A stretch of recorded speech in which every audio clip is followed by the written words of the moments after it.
In the book of Genesis, chapter 12 from verse 1, that's where we are getting our reading today. In every season, the Lord speaks. In every generation, the Lord speaks. Even today, the Lord is speaking. Now, in the generation of Abraham, the Lord spoke. What did the Lord speak to Abraham? What were the promises and what were the instructions? Now, where every instruction is, there is a promise. Let us listen to what the Lord spoke to Abraham. The book of Genesis chapter 12. This is what the Bible says. Now the Lord had said it to Abraham, get out of your country, from your family, and from your father's house, to the land that I will show you.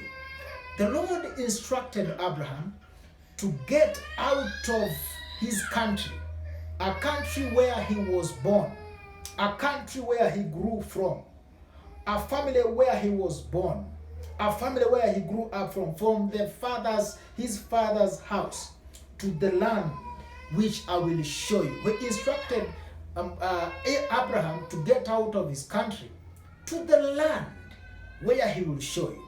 By the time the Lord instructs you to get away from somewhere to somewhere, there is a mission he wants you to accomplish in that place.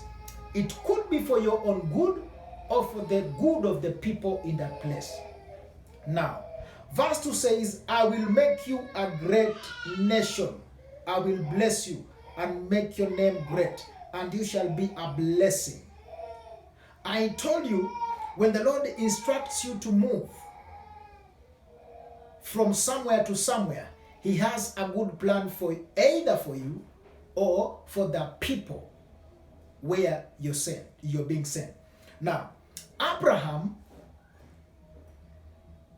never had the idea of what his life would be after what he was before leaving his country. But until he left his country and went where God instructed him to go, that's when he realized the reason and result of obeying the instructions and the voice of God.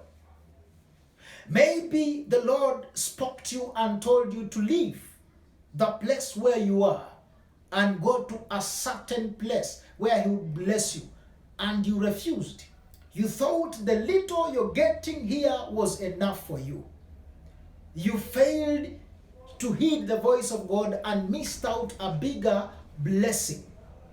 Now, the Lord promises Abraham of what he would be if he agrees to leave his country, to leave his father's house, and go where he wants him to go. In most cases, you may not know exactly where your blessing could come from, where, at which point, and through whom.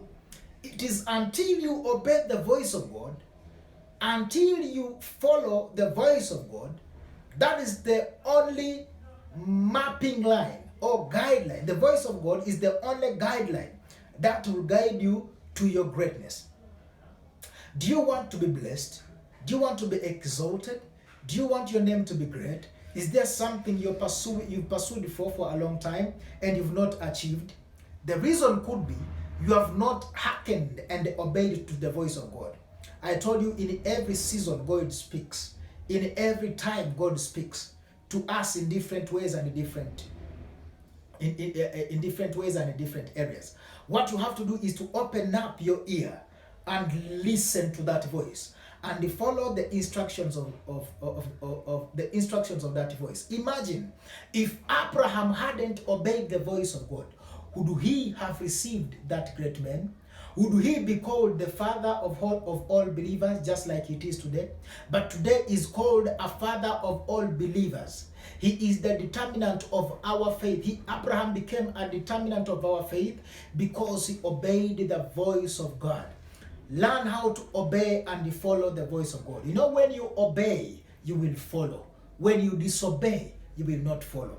Every child of God, every born again, every Christian, learn how to obey and follow the voice of God. The voice of God will never lead you to destruction. It will lead you to victory. It will lead you to success. It will lead you to greatness. It will lead you to upliftment. May the Lord bless you as you meditate on this message.